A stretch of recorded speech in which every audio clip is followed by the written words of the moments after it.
Hi, my name is Mason Avidano, and today I'll be walking you through the details of this effortless fountain pen cleaner, a proposed product improvement designed for ergonomics, ease of use, and human factors, as well as addressing some issues I've had recently. As over the past few years, I've started to enjoy sketching as a hobby, outside of my mechanical engineering work, of course. And while most of my work starts in pencil, with thinly shaded, light lines, I've always found that inked work lasts longer without rubbing away or fading. So for this, I prefer a fountain pen that can quickly be refilled with a dip into the inkwell, pictured here on the left. However, refilling the fountain pen with the inkwell, which is oftentimes required multiple times throughout an inking session, leaves the nib or the tip of the fountain pen, the clean version of which is pictured here on the left, dripping in ink, which is pictured here on the right. This clip shows the ink refill process.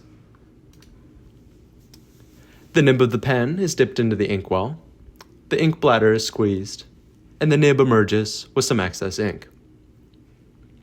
Now, this amount of ink left on the nib is quick to seep through any kind of paper towel and would obviously permanently stain any real fabric cloths or towels. However, any spots of ink missed with this cleaning process could immediately ruin a sheet of paper with a blot or a mark. Therefore, we've developed this improvement concept, shown here. This product can slot into the mouth of the inkwell, shown briefly here with the smaller arrow on the right side, and absorb any ink from the fountain pen's nib as it refills, with the double-sided arrow shown at the top above the slot. The full proposed design for the product improvement is shown here. On the right, attached to the portion the inkwell would normally interact with. The glass threads from the side of the inkwell can actually be seen there. This design features a cylindrical piece of sponge or mesh with a slit that can deform to match those contours of the fountain pen we saw earlier. That naturally flowing shape of the nib allows the pen to not face any resistance as it collects ink from the inkwell. However, when it's extracted from the inkwell, that spongy mesh will soak up any of the remaining ink. The product is held in place with respect to the inkwell by a small plastic clip shown in black here on these two images. All in all, this process of using the product should be no different than any of the previous ink refill requirements, both in time and especially ergonomics. This detailed drawing shows some of the components in a little bit more detail with just a few callouts. So the top of that plastic clasp has a diameter a little bit greater than the opening of the inkwell, but just a little bit less than the inkwell's cap. Therefore, it can just rest securely on the threaded inkwell opening without affecting that regular capping and uncapping process. In theory, this product should be able to sit inside the inkwell for the duration of the inkwell's life. Smaller tabs at the bottom of the plastic clasp prevent the mesh piece from being pushed down into the ink as the fountain pen collects its ink. The springiness of that spongy mesh piece is also used to provide some resistance against the inkwell's round opening, to prevent the full assembly from being pulled out as the pen is removed.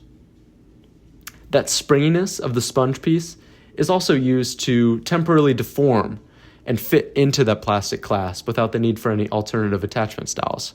We'll discuss that a little bit more later. As far as manufacturing is concerned, we have two parts to create, the sponge and the plastic clip. For the plastic clip, injection molding will be used. The part has actually been designed with a little bit of a consistent thickness to give a consistent cooling time. And we've also accounted for some draft angles to ensure the piece ejects correctly. The injection molding process can actually be seen on the left, as molten plastic is injected into a mold.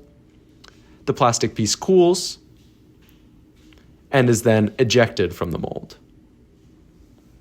Injection molding is cheap, readily available, and widely used.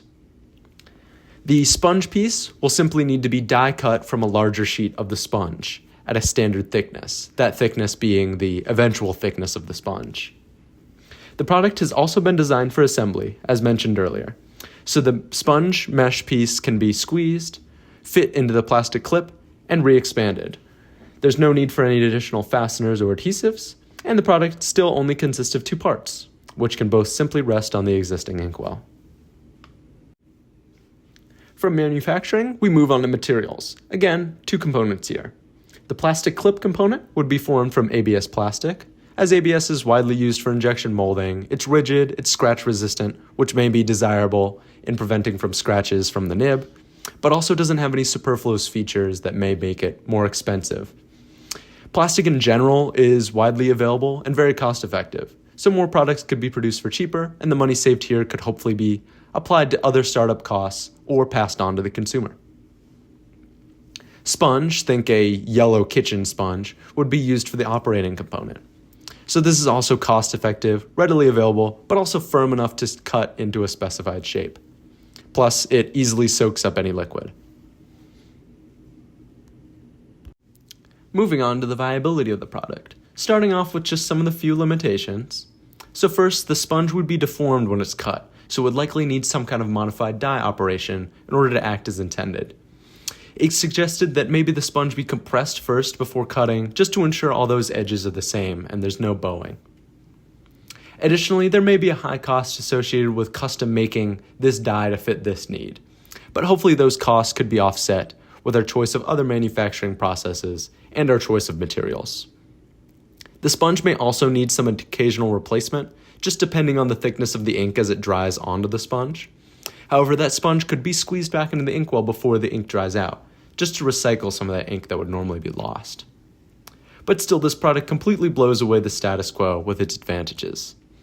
The product is designed for ease of use and to be quick to install, and it only requires the user to just rest it in the opening of their existing inkwell. The product has also been designed with human factors in mind, consolidating all the steps that would normally be taken, everything from filling the pen with ink to cleaning the pen, into just one fluid operation.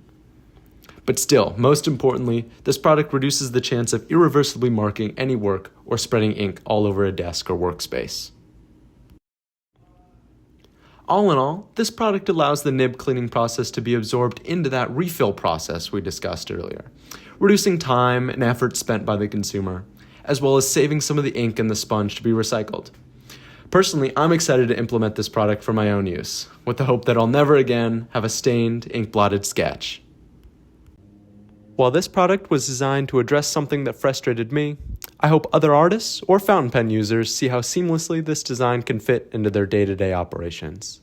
If one ink stain has ruined your day, this product is for you.